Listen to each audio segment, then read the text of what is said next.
Boa noite, irmãos.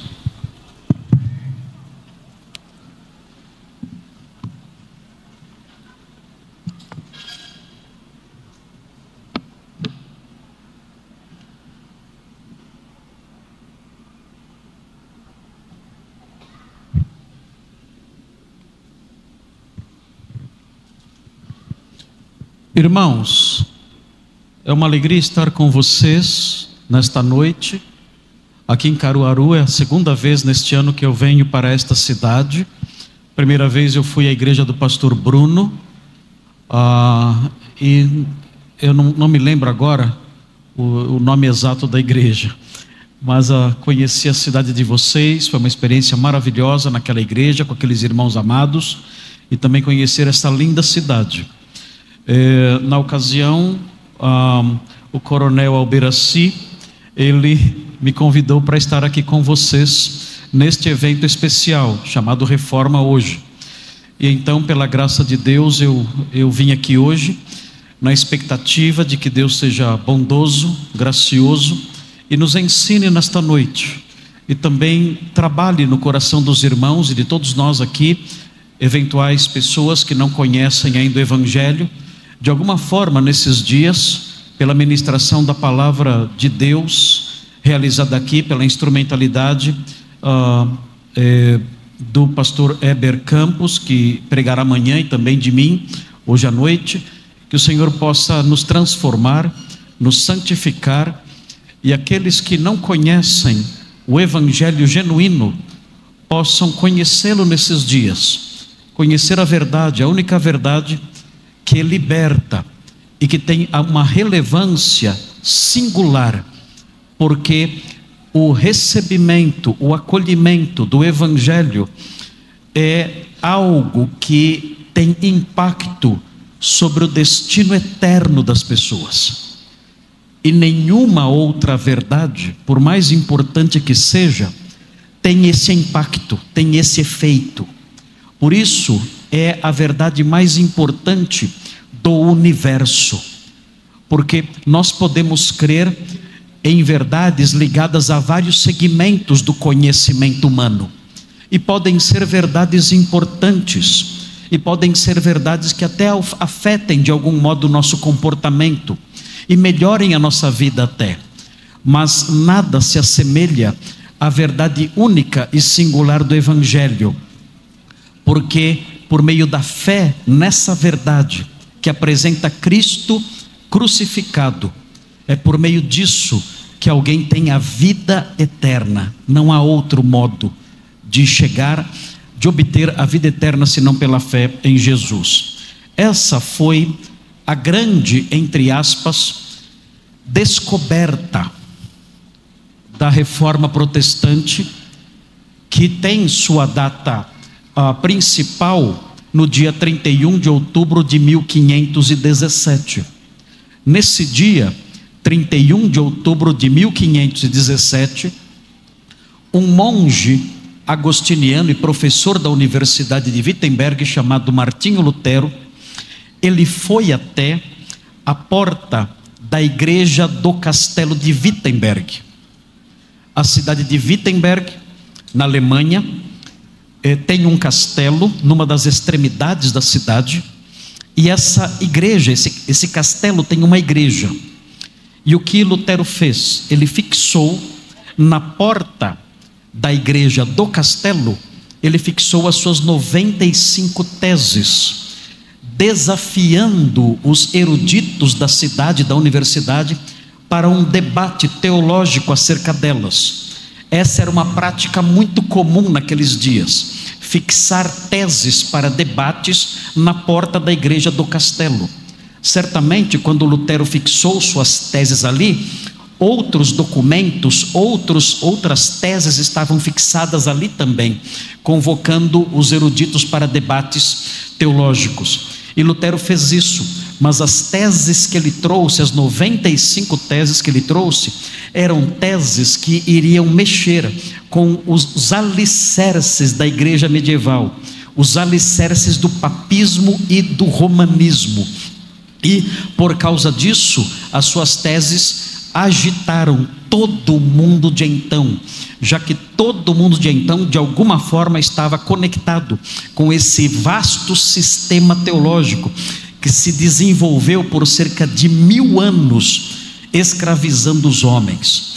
E entre essas verdades e essas teses propostas por Martinho Lutero, estava a ideia que se desenvolveu por meio do raciocínio, da análise teológica, da hermenêutica e da pregação dos reformadores, de Cristo como um sumo sacerdote, sendo ele o único mediador, já que esse é o papel do sacerdote, do sumo sacerdote, servir de mediador entre Deus e os homens.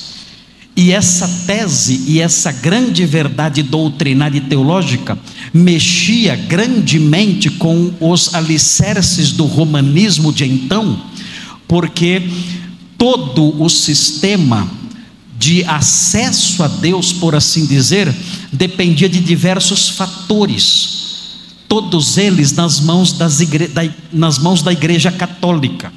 Se alguém quisesse ter acesso a Deus, segundo os ensinos da igreja medieval, era necessário que a pessoa tivesse acesso aos mecanismos colocados à sua disposição pela Igreja Católica Romana. E Martinho Lutero tinha sido um monge extremamente torturado por essas coisas. Para que o homem se achegasse a Deus, ele tinha que se submeter a um sistema terrível de penitências. Ele não podia se achegar a Deus livremente, com ousadia, com liberdade, não. Ele tinha que se sujeitar a um sistema rigoroso de penitências. Por causa disso, Martinho Lutero, enquanto monge num mosteiro agostiniano, ele diversas vezes se trancou em seu quarto e se chicoteou até perder os sentidos, e jejuou até desmaiar. E os seus colegas de mosteiro muitas vezes tiveram que arrombar a porta da sua cela para socorrê-lo dentro ali do seu alojamento, por assim dizer, porque ele estava ali desfalecendo em virtude de tantas macerações, jejuns e torturas que ele se auto-impunha no desejo de poder se aproximar de Deus. O sistema romanista também impunha que as pessoas que quisessem se aproximar de Deus, não bastava a elas o sacerdócio de Cristo, era necessário um sacerdote humano, devidamente ordenado pela igreja romana. Por causa disso, então, os homens deveriam confessar os seus pecados a um sacerdote católico. E Martinho Lutero então tinha na figura do seu abade o seu confessor, e ele então se dirigia ao seu confessor todos os dias, narrando os seus pecados e recebendo ali as penitências que ele deveria pagar para obter o perdão daqueles pecados e poder se aproximar de Deus. Martinho Lutero muitas vezes saía do confessionário, e enquanto estava voltando para a sua cela, ele se lembrava de outro pecado que ele não tinha confessado, e ele voltava para o confessionário e confessava tudo de novo ali ao padre, e o padre então lhe dava as penitências ou o absolvia, e ele então voltava para a sua cela e se lembrava de mais um pecado, e voltava então para o confessor. Houve momentos em que o confessor disse o seguinte para Martinho Lutero: olha, Martinho, você está absolvido de todos os pecados que porventura você se lembrar hoje, para que você não tenha que voltar mais aqui, porque é insuportável ter que tratar você o tempo todo, cada vez que você se lembra de um pecado que cometeu. Essa era a vida de escravidão, de tristeza, de angústia de Martinho Lutero. Até que um dia o prior da ordem dos agostinianos, chamado Johannes Staupitz, foi visitar o mosteiro onde Martinho Lutero estava ali pagando os seus votos a Santa Ana, e viu aquele jovenzinho magro, doente, quase morrendo, esquálido, por causa dos diversos jejuns e das diversas torturas autoimpostas. E ele perguntou quem era aquele jovem, perguntou para o abade quem era aquele jovem. E então ele recebeu a informação de que era um jovem torturado por sua consciência, que lutava para poder um dia se apresentar diante de Deus. E Stalpitz se aproximou daquele jovem e começou a falar a ele sobre o Evangelho, e começou a falar a ele sobre o mediador, e começou a falar a ele sobre a graça de Deus. E um dia Martinho Lutero disse: eu sou um pecador muito grande e real, o meu pecado é muito real, disse Martinho Lutero a ele. E então João Stalpitz lhe respondeu: o que você queria? Você queria ser um pecador só em pintura, e então precisar de um Salvador só em pintura? É porque você é um pecador real que o seu Salvador também é real.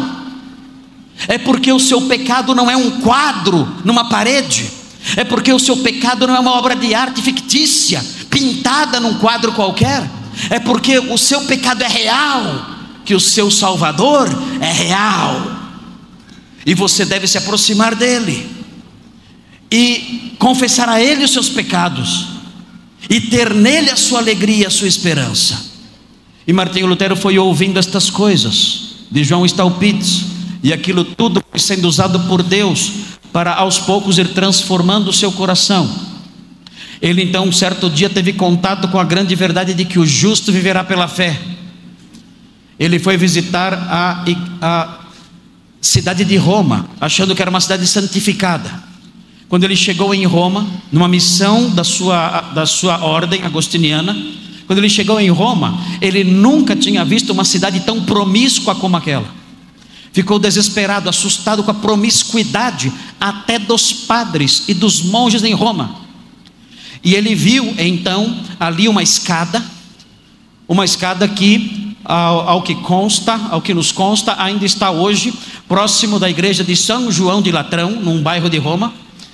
E dizem que aquela escada é a escada sobre a qual Jesus foi apresentado por Pilatos ao povo.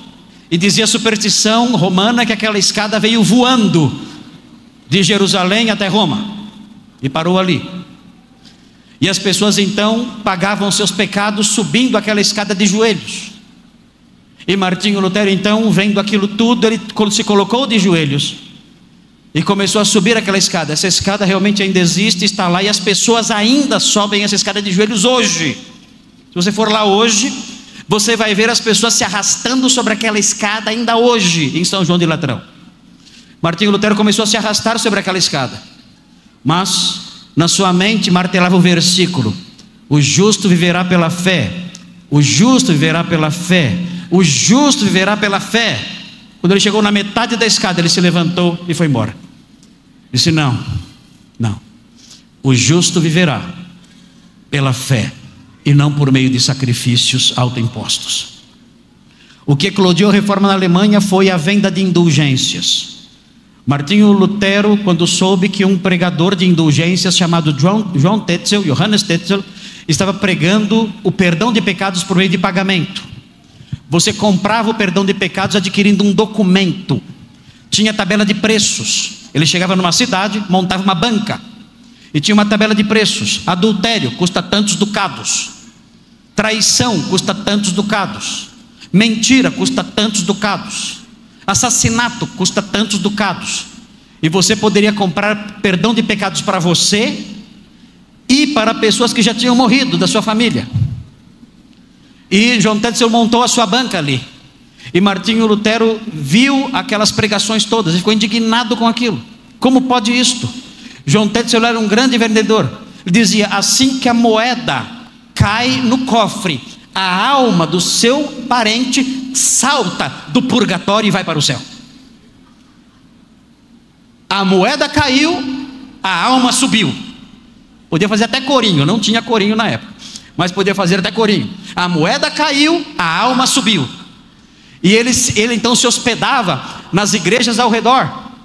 E ao lado das igrejas ali havia cemitérios.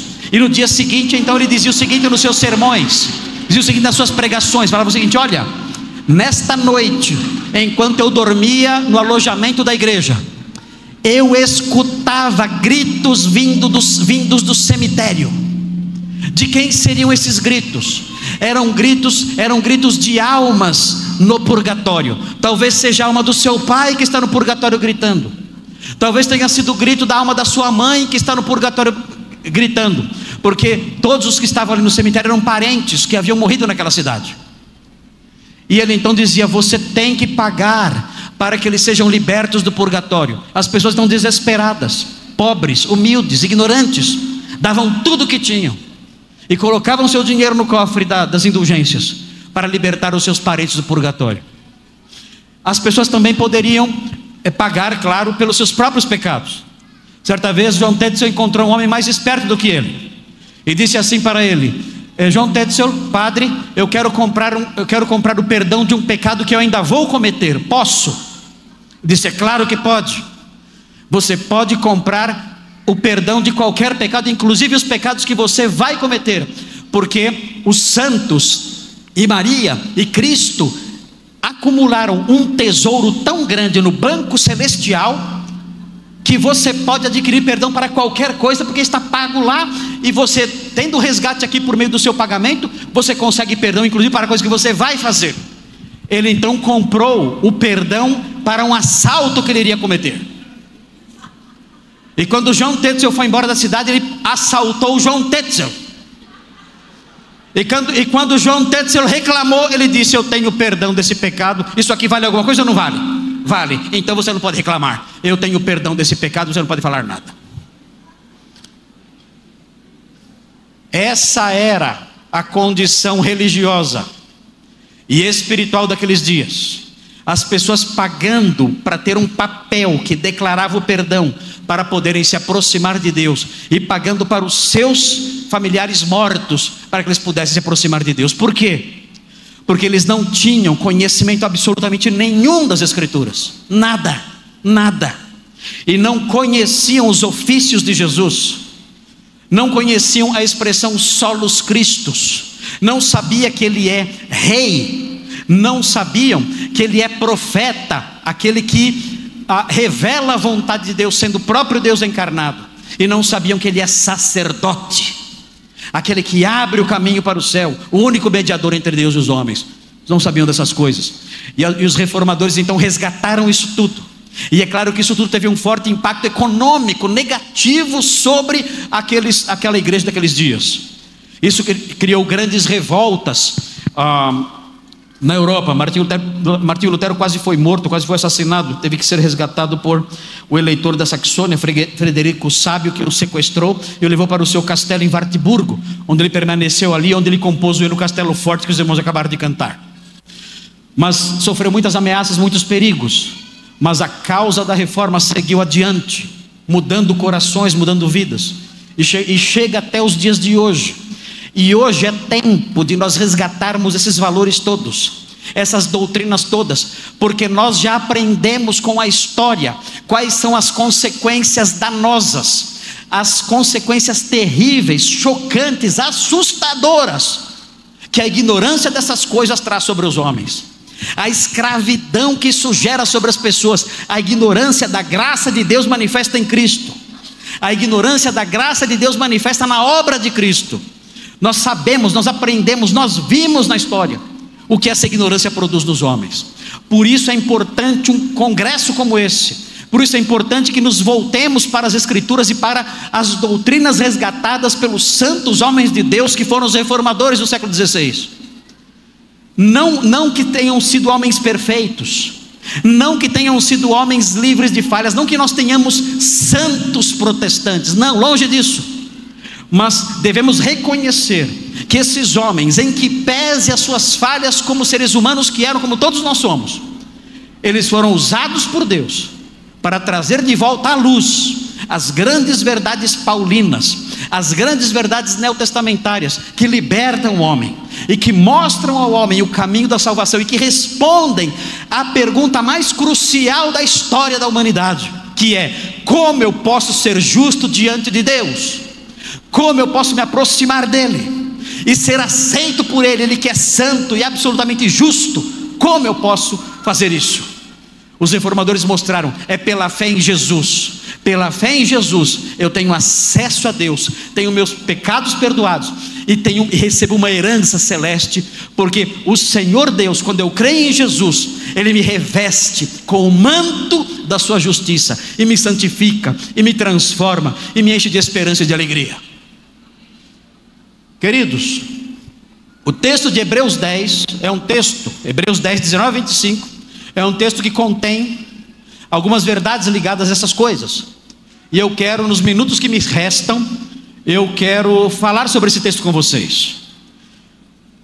Hebreus 10, 19 a 25, quero convidar vocês a abrir a Bíblia nesse texto, e nós vamos olhar para alguns detalhes desse texto.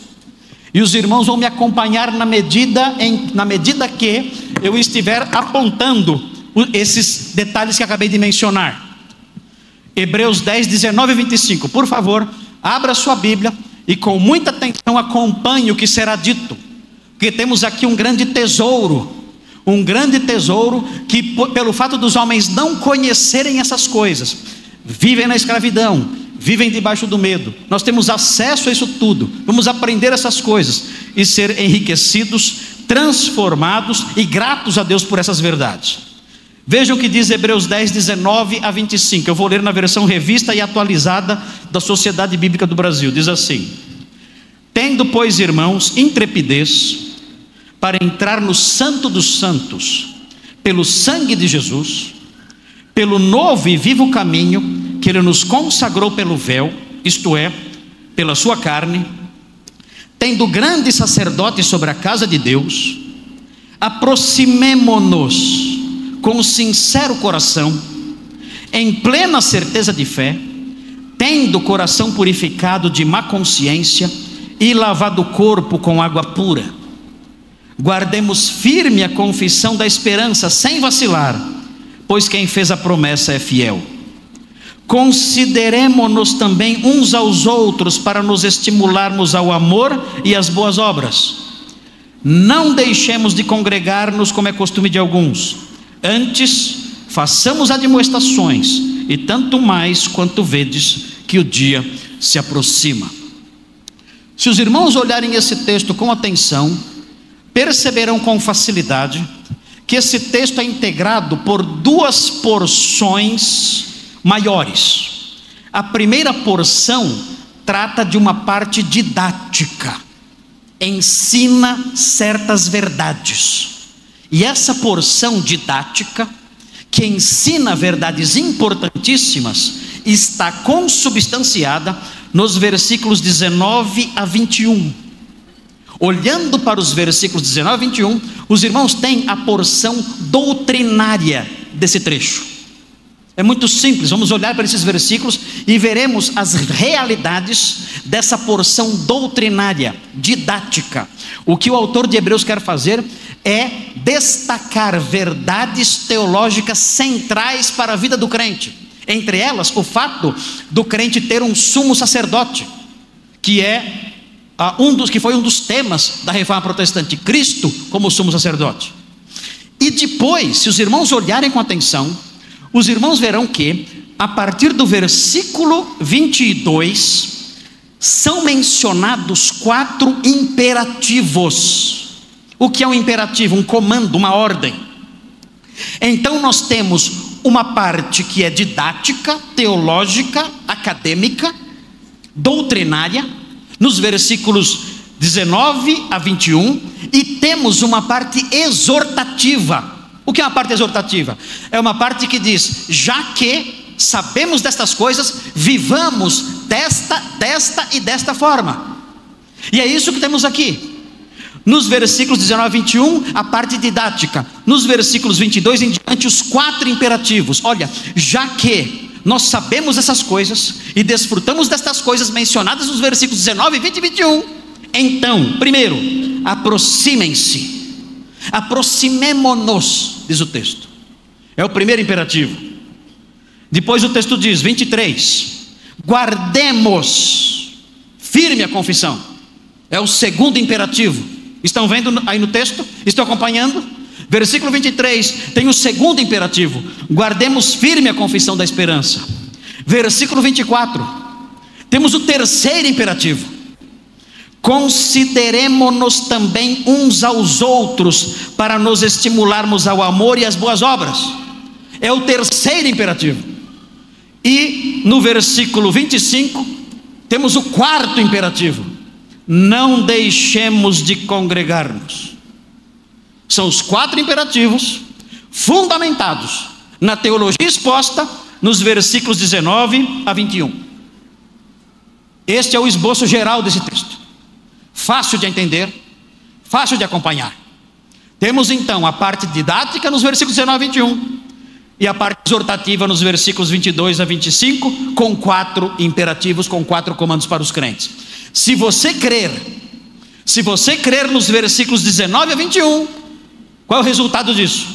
Você estará vinculado às ordens dos versículos 22 a 25.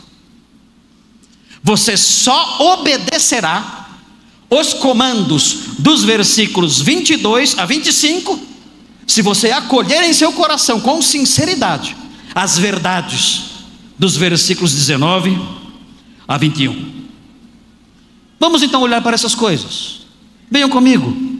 Vamos olhar esses versículos e vamos ver quais são essas verdades doutrinárias que nos levam, que nos conduzem a esses imperativos, para que, tendo acolhido essas verdades tão preciosas, entre elas a realidade de que temos um sacerdote, tendo acolhido essas realidades, essas verdades doutrinárias tão importantes, possamos, com a consciência pura, possamos, de boa vontade, com alegria, obedecer os imperativos que sobre essas verdades estão construídos. Vejam então o que diz o versículo 19: tendo, pois, irmãos. Vejam, o que o autor de Hebreus está dizendo aqui é que nós já temos algo. O que é afirmado aqui é algo causal, porque nós temos, já que nós temos, o autor de Hebreus parte do ensino de que nós já temos algo. E o que é que nós já temos? Vejam a sequência, o texto diz: tendo, pois, irmãos. Observem, quem são as pessoas que têm o que ele vai dizer agora? Quem são essas pessoas? Quem são os irmãos? Os crentes. Ele vai mencionar algo que nós, os crentes, temos. Ele vai mencionar algo que nós, os crentes, obtivemos. Algo que está à nossa disposição. Isso é muito importante. Os crentes querem ter muitas coisas. A oração de alguns crentes parece uma lista de compras, às vezes. Eles querem tantas coisas. E é como se Deus muitas vezes fosse apenas alguém que serve os desejos materiais do seu povo. Ele serve, sim, é claro. Mas nós já temos certos benefícios que transcendem em importância e santidade e valor outras coisas que porventura queiramos. Ele então diz o que é. Ele diz: tendo, pois, irmãos, intrepidez. Irmãos, nós crentes, nós já temos livre confiança, ousadia, nós já temos completa liberdade. Esse é o sentido aqui. Tendo, pois, irmãos, intrepidez, completa liberdade, completa ousadia, para fazer o que, diz o texto? O que? O texto diz aí: para entrar no Santo dos Santos. Você, irmão, se você é irmão, se você não é irmão, você não tem isso. Se você é irmão, você já tem. Talvez você não desfrute disso, mas você já tem isso, completa liberdade. Isso está à sua disposição. você já tem intrepidez, ou seja, plena liberdade para entrar no Santo dos Santos. E o que significa isso? O que é o Santo dos Santos? O autor de Hebreus aqui está usando uma linguagem da lei cerimonial judaica, que remete a nossa mente ao tabernáculo. Os irmãos se lembram que o tabernáculo levítico era dividido em duas partes: o lugar santo e o lugar santíssimo, onde o sumo sacerdote entrava somente uma vez por ano. E esse lugar santíssimo simbolizava a presença direta de Deus. O que o autor de Hebreus faz aqui? Ele fala: irmãos, vocês já têm completa liberdade para entrar diretamente na presença de Deus. Vocês não precisam de Maria, vocês não precisam dos santos, vocês não precisam de sacerdotes humanos, não.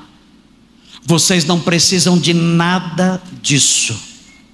Vocês já têm plena liberdade para se aproximarem de Deus por si só, sem a ajuda de mais ninguém. Como? O texto prossegue, o texto diz: pelo sangue de Jesus. O que significa isso?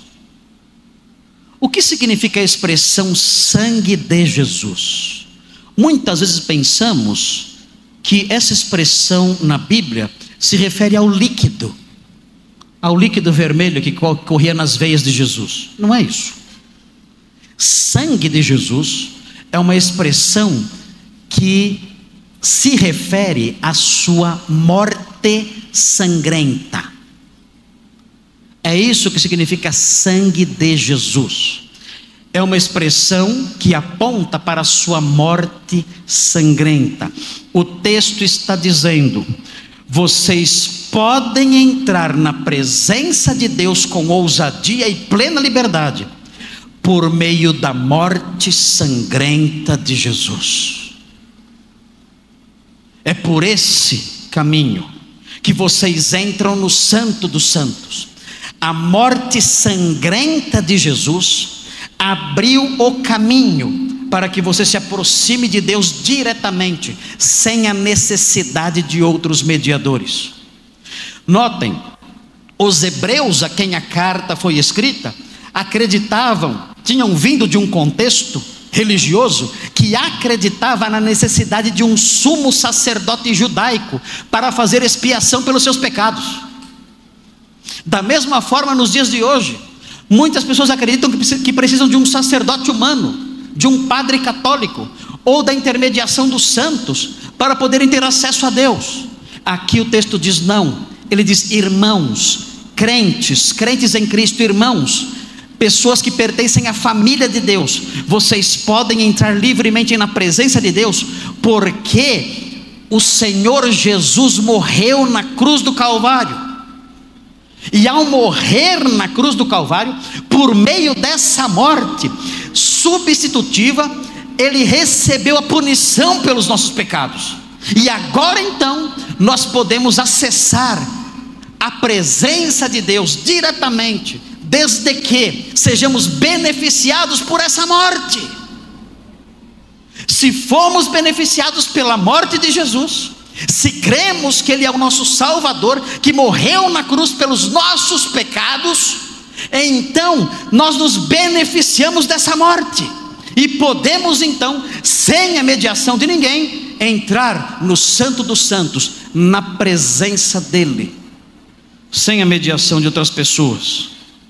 O texto diz no versículo 20, que nós podemos entrar para o Santo dos Santos, ao Santo dos Santos, ou no Santo dos Santos, pelo novo e vivo caminho. Por que novo e vivo caminho?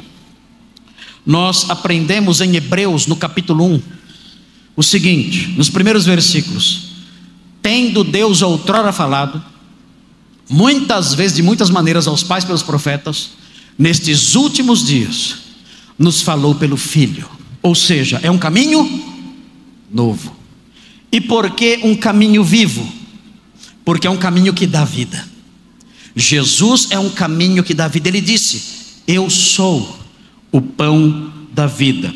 E o texto prossegue: pelo novo e vivo caminho que Ele nos consagrou. O que significa isso? Significa que Ele inaugurou de modo solene. O Senhor Jesus inaugurou um caminho novo de modo solene, por meio da sua morte sangrenta. E o texto prossegue, que Ele nos consagrou a nós. Vejam os irmãos aqui, os beneficiados por esse caminho são quem? Nós. Ele nos consagrou. Quem são esses nos? Quem está sendo vislumbrado nessa expressão, nessa palavrinha nos? Os crentes, os irmãos. Nós, os crentes, temos um caminho novo e vivo que dá vida, que foi aberto a nós por meio do sacrifício de Jesus. E o texto termina: pelo véu. Ele nos consagrou pelo véu. E o que era o véu? O véu era o que separava o santo dos santos, do lugar santo. E aqui ele compara o corpo de Jesus a esse véu, dizendo que a carne de Jesus, o seu corpo pendurado no madeiro, por meio desse sacrifício, nós temos acesso ao Santo dos Santos. Essa é uma verdade doutrinária. Essa é uma verdade teológica. O texto diz: irmãos, saibam disso. Vocês desfrutam de plena liberdade. Vocês podem ter total ousadia para se achegar diretamente a Deus sem nenhum auxílio adicional, sem a necessidade de sacrifícios pessoais, sem a necessidade de sacerdotes humanos, sem nada. Vocês podem ousadamente se aproximar dele, porque ele abriu um caminho novo e vivo para que vocês se acheguem a ele. E o texto prossegue com outra verdade. Vejam o que o texto diz no versículo 21. E tendo grande sacerdote, diz o texto. Vejam, nós temos um sumo sacerdote. Era um dos ensinos da reforma, que deve ser resgatado hoje. Nós temos um sumo sacerdote. E o texto diz que esse sumo sacerdote é um sumo sacerdote que ministra na casa de Deus. É o que diz o texto aqui. E a pergunta é: o que é a casa de Deus? Se os irmãos quiserem saber o que é a casa de Deus, no livro de Hebreus, basta que os irmãos observem o texto que destaca que Moisés era fiel como servo sobre a casa de Deus, o povo de Deus, mas Jesus é fiel sobre a casa de Deus, que somos nós. Vejam o capítulo 3, Hebreus 3, versículo 6. Veja como o autor de Hebreus nos classifica. Ele diz: Cristo, porém, 3,6, como filho em sua casa, a qual somos nós. O texto então diz: nós temos um grande sumo sacerdote, e esse sumo sacerdote está sobre a casa de Deus, ministrando sobre a casa de Deus, ministrando em favor da casa de Deus, trabalhando em favor da casa de Deus. E que casa de Deus é essa? Você, nós. E o autor de Hebreus então diz: tendo tudo isso, tendo esse sumo sacerdote, tendo essa liberdade e ousadia, tendo acesso livre ao Santo dos Santos, tendo tudo isso, conhecendo essas verdades teológicas e doutrinárias, então vêm os comandos. É importante isso. Os nossos comandos para a vida cristã não são baseados meramente em ideias vagas de bom comportamento. Os nossos comandos para a vida cristã autêntica não são normas que a igreja enumera numa listinha de leis. Não são isso. Os comandos que temos para viver a vida cristã não são resultado da criatividade de pastores legalistas, que vivem criando fardos e normas novas para torturar o povo de Deus. Não. Os comandos que nós temos que obedecer, como filhos de Deus que somos, como casa de Deus que somos, os comandos que estão diante de nós e que devemos obedecer, estão baseados em doutrinas sagradas, em doutrinas sacrossantas, em doutrinas importantíssimas, porque eu tenho plena liberdade de acessar a Deus, o Santo dos Santos, porque eu tenho diante de mim um novo e vivo caminho, e me beneficiei pela morte de Jesus pelo seu sangue, porque eu tenho um sumo sacerdote que ministra a meu favor, por causa dessas verdades fundamentais. Então eu tenho que obedecer essas coisas. Essa é a base. Não é a criatividade de alguém, não é o legalismo vazio, não é a criação das seitas que vivem fazendo listinhas do que pode e o que não pode, que vive criando deveres que nós sequer percebemos a existência deles, a presença deles na Bíblia. Não. Esses comandos são baseados na verdade, são comandos baseados na teologia bíblica, são comandos baseados na sã doutrina. E vejam qual é o primeiro deles. 22. O que diz o texto? Qual é o primeiro comando? Aproximemo-nos. Você está longe? Você está longe?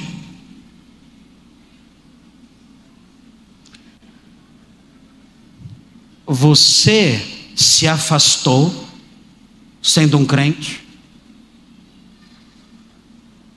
Você é do tipo que diz: eu vou viver a vida cristã do meu jeito. Você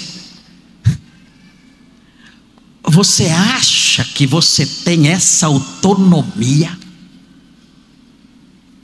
Você acha que você é dono do seu nariz? O seu nariz foi comprado. O seu nariz tem dono. E ele pagou caro pelo seu nariz. Ainda que você talvez não goste do seu nariz.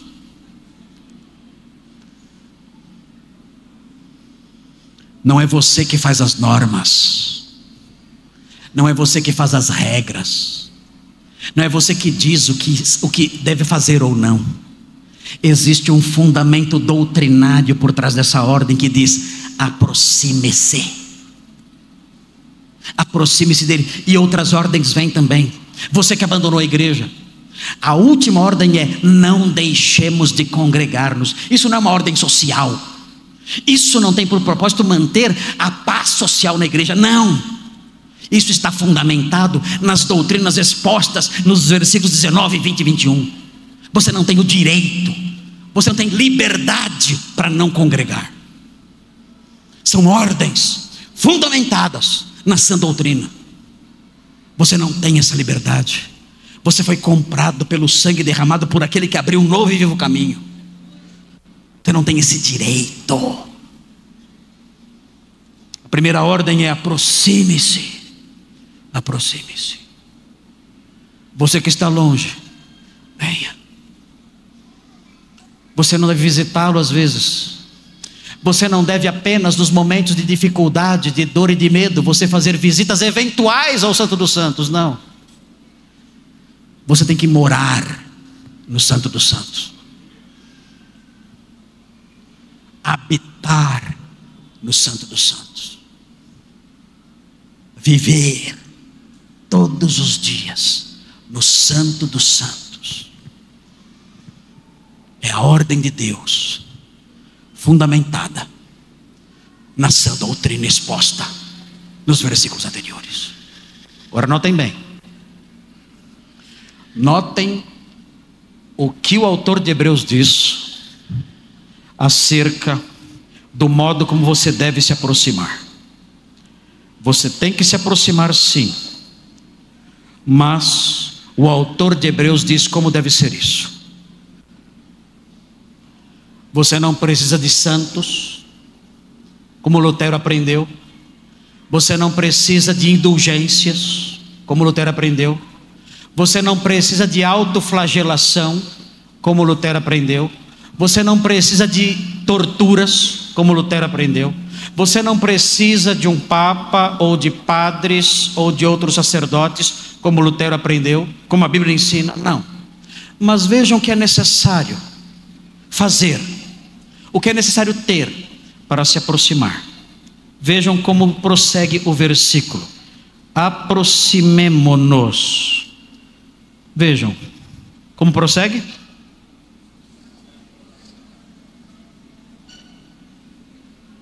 Gente, queridos, é difícil entender isso. Eu tenho que ser de São Paulo e comer amendoim no avião da Azul para vir até aqui, enviado pelo Senhor, pelo meu Deus, pelo meu Rei, com temor e tremor no coração, o Senhor sabe, suplicando a Ele: Senhor, tem misericórdia de mim, eu vou falar para tanta gente, eu não sei falar, eu sou um menino, não sei falar, eu tenho que passar por toda essa agonia e esse medo, esse tremor, para dizer para vocês algo que está aqui, é tão fácil de ver. Aproxime-se com o coração sincero. O que significa coração sincero? Aproxime-se com o coração verdadeiro, com o coração fiel, com o coração estável. Quando o autor de Hebreus usou essa expressão, o coração verdadeiro, ele estava lembrando de Isaías 38:3. Isaías 38:3 fala do coração verdadeiro, significando um coração fiel e estável. Não seja aquele crente que tem o coração em dois lugares. Não seja aquele crente que ama o mundo e quando precisa ama a Deus. Não se aproxime desse jeito. Há várias pessoas que se aproximam desse jeito, com o coração que tem uma fidelidade dupla, dividida. O texto diz: não, aproxime-se com o coração verdadeiro, sincero, fiel, estável. Não seja aquele crente que só se aproxima quando precisa, quando está em desespero. Não, aproxime-se dele com estabilidade e fidelidade. Vejam mais à frente um outro requisito: aproxime-se como? Diz aí o texto que? Com coração sincero, em plena certeza de fé. Que lindo isso, queridos. Não precisamos ser como Lutero naquele mosteiro sombrio, com medo, inseguro. O meu pecado, o meu pecado, será que Deus vai me aceitar? Não se aproxime assim, não se aproxime desse jeito. O texto diz: em plena certeza de fé, não oscilando, não com medo, mas se aproximando com o coração unificado por uma fidelidade que não oscila, um coração que se aproxima com certeza, com uma fé segura. Jesus realmente abriu o caminho para mim. Quando Ele morreu naquela cruz, Ele abriu o caminho para mim. Eu posso me aproximar com ousadia, em plena certeza de fé, sem duvidar. O Senhor vai me receber. Você que se afastou, está pensando assim: eu não tenho mais remédio. Pare agora com isso. Pare agora com esse pensamento que o diabo inventou e colocou na sua cabeça. Pare com isso agora. E aprenda o que diz o texto. Aproxime-se com o coração estável, fiel, não dividido, com plena certeza de fé, com confiança. Aproxime-se dele. Você é um crente, aproxime-se dele com confiança. O texto prossegue, diz algo mais acerca de como podemos nos aproximar. Veja aí a sequência, o que o texto diz: tendo o coração purificado do quê? Da má consciência. O que é a consciência? A consciência é a habilidade de distinguir o que é certo e o que é errado. Isso é consciência. O que é uma má consciência? A má consciência é uma consciência suja, impura, incapaz. Ela não incomoda a pessoa quando ela faz o mal. Ela não consegue distinguir o mal do bem. E a consciência então dela, sendo má, não a incomoda quando ela faz o mal. Abandone essa consciência que não se ajusta à palavra de Deus. Se a sua consciência aprova o que Deus reprova, a sua consciência é má. Se a sua consciência diz sim para as coisas que Deus diz não, a sua consciência está corrompida. Você tem que mudar isso. Mude isso agora. Fala: Senhor, eu quero ter uma consciência saudável. Eu tenho aprovado coisas erradas. A minha consciência aprova o mal. Eu tenho uma vida de imoralidades. Eu tenho uma vida de pornografia. Eu tenho uma vida em que eu não me submeto ao meu marido como esposa crente que eu sou. E eu acho isso certo. Não é possível isso. Eu vou contra tudo que a sua palavra ensina. Eu não amo a minha esposa e não me sacrifico por ela. E eu acho isso normal. Eu tenho relações com a minha namorada, com a minha noiva. Eu vivo uma vida de lascívia. E eu acho isso normal. A minha consciência apodreceu. Socorro, meu Deus.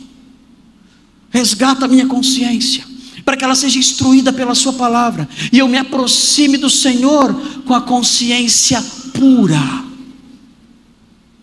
Eu preciso disso. Jesus abriu o caminho para mim. Eu sou um crente, Senhor, eu esqueci. Eu sou um crente, eu esqueci dessas coisas.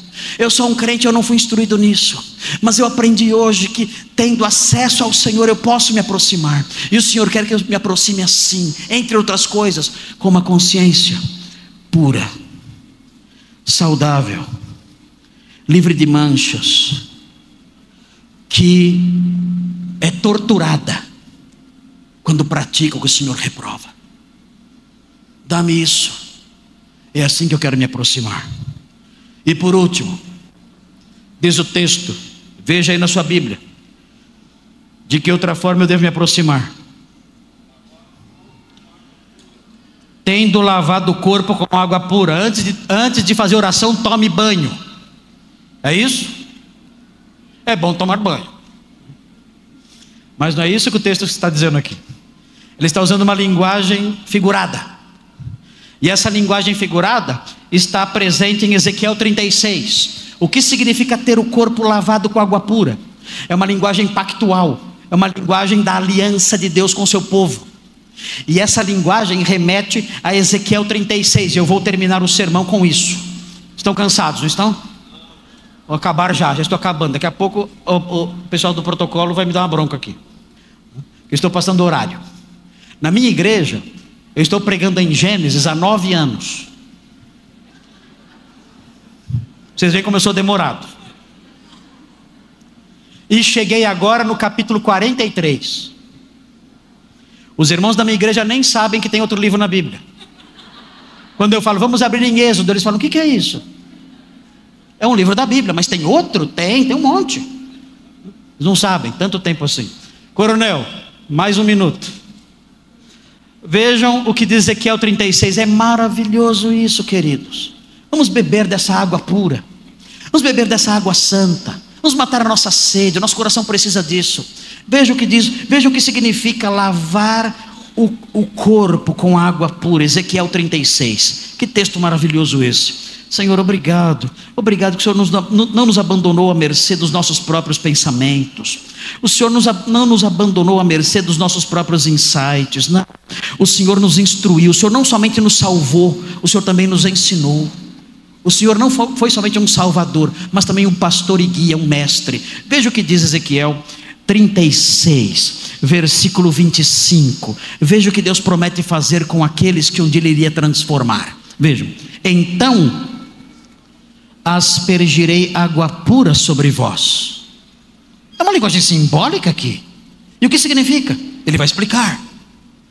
Lendo a sequência você vai aprender. O que é isso? O que é receber a aspersão da água pura do Senhor? Vejam: e ficareis purificados de todas as vossas imundícias e de todos os vossos ídolos vos purificarei. E ele prossegue: dar-vos-ei coração novo.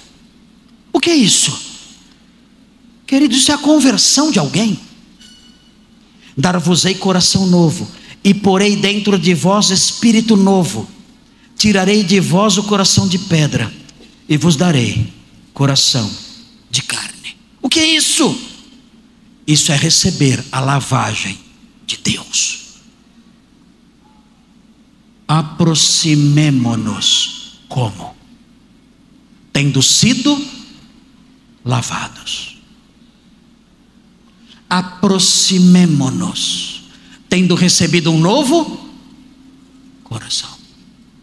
Aproximemo-nos e desfrutemos da sua presença adorável, do conforto da sua casa, onde a nossa cabeça é ungida com óleo e o cálice transborda. Aproximemo-nos, em nome de Jesus. Aproximemo-nos. O Senhor abriu o caminho. Temos um sacerdote. Vem, vem, vem. Vamos orar. Glorioso Deus, Pai amado, precioso Senhor, muito obrigado por essas coisas grandiosas, ó Deus. Que verdades maravilhosas, ó Deus. Nós não temos, Senhor, no dicionário, no nosso vocabulário humano, palavras para louvar o seu nome por essas coisas. Queremos, portanto, dizer aleluia. Louvado seja o Senhor por essas coisas. Pedimos, ó Deus, que o Senhor trabalhe no coração de cada irmão aqui. Esse texto foi escrito para eles, para cada irmão aqui. E ó Deus, se alguém aqui não é ainda um irmão, que essa pessoa possa ter o seu corpo lavado com água pura, a água do Senhor, ter um coração novo pela fé em Jesus e possa desfrutar dessas coisas. Obrigado pelo que aprendemos aqui nesta noite. Santifica o seu povo, transforma o seu povo, e que todos os imperativos que estão aqui nesse texto possam ser obedecidos pelo seu rebanho santo, de tal modo que o seu nome seja glorificado sempre e sempre. É o que suplicamos em nome de Jesus, o nosso sumo sacerdote. Amém.